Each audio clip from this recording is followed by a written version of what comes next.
Hello সচেতনস, খণ্ডকান এর YouTube চ্যানেলে আপনাকে স্বাগত। আজ আমরা আমাদের ইনফরমেটিভ ভিডিও সিরিজে আমরা আলোচনা করব ওলো স্যাটিসফাই ওয়েল ডিলে স্প্রে। আপনারা দেখতে পাচ্ছেন এটি খুব একটি ছোট ডিলে স্প্রে, 5 ml মাত্র। এটি খুবই বিখ্যাত একটি কোম্পানি, ওলো এর ব্র্যান্ডের, এবং আমরা দেখব আজকে এটি কিভাবে কাজ করে, এর সাইজ কেমন। শুরুতেই আমরা খুলে নিচ্ছি এর পলিপ্যাক। সাধারণত এই প্রোডাক্টটা পলিপ্যাকের সিলেই আসে, এবং পলিপ্যাক সিল থাকার কারণে আমরা বুঝতে পারি এর কোয়ালিটি ইনটেক্ট বা কোয়ালিটি কীরকম ভালো বা খারাপ আছে। আপনারা দেখতে পাচ্ছেন একটি খুব সুন্দর পলিপ্যাকের মাধ্যমে এই প্রোডাক্টটি সিল করা থাকে। আমরা যদি খুলে নিই, এটি 5 ml একটি স্প্রে, খুবই ছোট একটি স্প্রে হওয়ার কথা।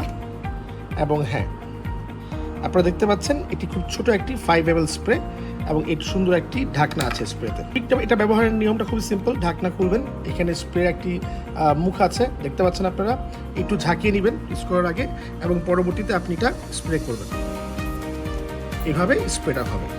সো আপনারা দেখতে পাচ্ছেন এর স্প্রের যে কোয়ালিটি, এই কোয়ালিটিটা বেশ ভালো, এবং এটা বেশ ভালোভাবেই আপনি ইউজ করতে পারবেন। ডিলে স্প্রে কীভাবে কাজ করে, এটা খুবই সিম্পল একটা সাইন্স।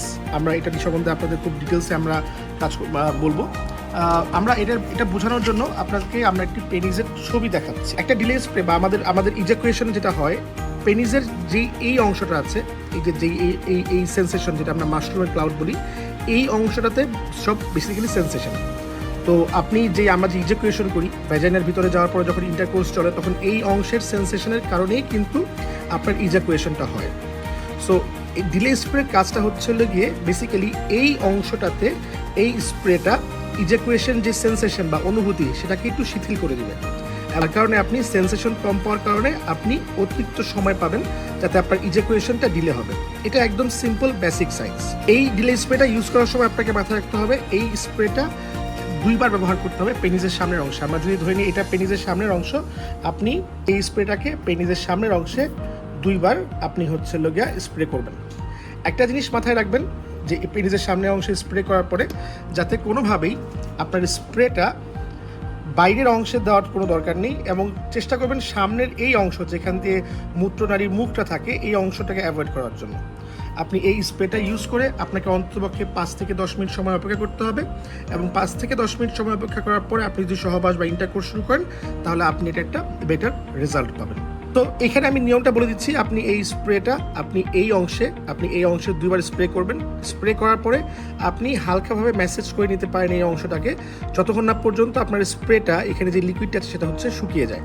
তো শুকিয়ে যাওয়ার পরে আপনি ইন্টারকোর্স শুরু করতে পারেন। আপনি এর সাথে চাইলে কন্ডম ব্যবহার করতে পারেন, কন্ডম নাও ব্যবহার করতে পারেন, সেক্ষেত্রে কোনো সমস্যা হবে না। আপনি সঠিক টাইমটা যদি দেন স্প্রেটাকে, অন্তত 5 থেকে 10 মিনিট, তাহলে আপনি এক্সট্রা টাইম পাবেন। ইন্টারকোর্স শেষ হওয়ার পরে আপনি পেনিসের অংশটি ধুয়ে ফেলবেন।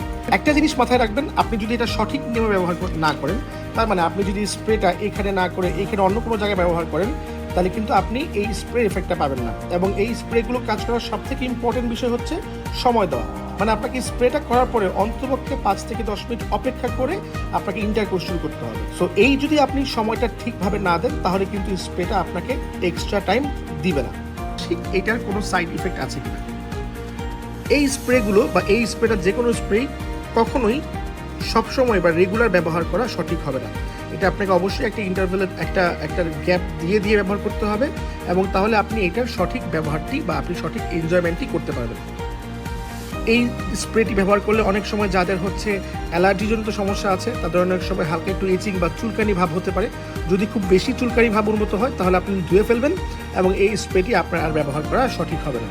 অনেক সময় আপনি যদি কন্ডম ব্যবহার না করেন, তাহলে ফিমেল পার্টের ভিতরেও ভ্যাজাইনার ভিতরেও জ্বলন বা চুলকানি ভাব হতে পারে। এটা স্বাভাবিক, অনেকের ক্ষেত্রেই হয়। তো এটা যদি খুব বেশি হয়, সেক্ষেত্রে ধুয়ে ফেলবেন। আর যদি দেখেন যে এটা একটা পরিমিত পরিমাণে আছে, তাহলে এখানে আর কোনো সমস্যা নেই। 5 ml হওয়ার কারণে খুবই ছোট, এবং এটা খুবই হ্যান্ডি ব্যবহার করা যায়। একটি 5 ml স্প্রে আপনি 10 থেকে 15 বার, মানে 2 বার স্প্রে করলে মোটমাট 30 বারের মতো আপনি স্প্রে পেতে পারেন, এবং যা দিয়ে আপনি 10 থেকে 15 বার আপনি ইন্টারকোর্স ব্যবহার করতে পারেন। যদি আপনি দেখেন যে 2টা স্প্রে করার পরে আপনার সেন্সেশনটা কমছে না বা আপনি এক্সট্রা টাইম পাচ্ছেন না, আপনি সেক্ষেত্রে 3টে স্প্রে ব্যবহার করতে পারেন। আর যদি দেখেন যে না, আপনার একটা স্প্রে করলে আপনি সেন্সেশন বা অনুভূতি আপনি কমিয়ে ফেলতে পারতেছেন, সেটা আপনি তখন আপনার সুবিধা এবং প্রয়োজন মতো আপনি ব্যবহার করতে পারেন। এই ব্র্যান্ডের প্রোডাক্টগুলো কন্ডোম থেকে শুরু করে ডিল স্প্রে এবং লুব্রিকেন্টগুলো বেশ ভালো এবং এর মার্কেট রেপুটেশন খুবই ভালো এবং এগুলো বেশ চলছে। সো আপনি খুব অ্যাফোর্ডেবলি এই প্রোডাক্টটি কিন্তু আপনি ট্রাই করে দেখতে পারেন। এটা সম্বন্ধে আর কিছু জানার থাকলে আপনারা আমাদের ফেসবুক পেজে নক করতে পারেন। আপনারা প্রোডাক্টটি আপনি খুব সহজেই আমাদের ওয়েবসাইট থেকে অর্ডার করতে পারেন। এই প্রোডাক্টের ওয়েবসাইট লিঙ্কটি এই ভিডিও ডিসক্রিপশনে দেওয়া থাকবে। তাছাড়া আপনি condokan.com এই ওয়েবসাইট থেকে আপনি অর্ডার করতে পারেন। ডিলে স্প্রের পাশাপাশি আপনার সহবাসের সময় বাড়ানোর জন্য আমাদের কাছে নতুন এই জিনশিন টি এর প্রোডাক্টটি এসেছে। এটি একটি ন্যাচারাল প্রোডাক্ট। এতে জিনশিন মাখা সহ একটি খুবই সুন্দর ব্লেন্ড তৈরি করা হয়েছে, যেটা আপনি টি ব্যাগের মতো চায়ের আকারে আপনি খেতে পারবেন। এবং এই প্রোডাক্টটি নিয়ে আমরা কথা বলবো এবং ডেমো করবো আমাদের আগামী ভিডিওতে। সো আপনাদের সবাইকে আমাদের আগামী ভিডিওটা দেখার জন্য বিশেষভাবে অনুরোধ রইল। ধন্যবাদ।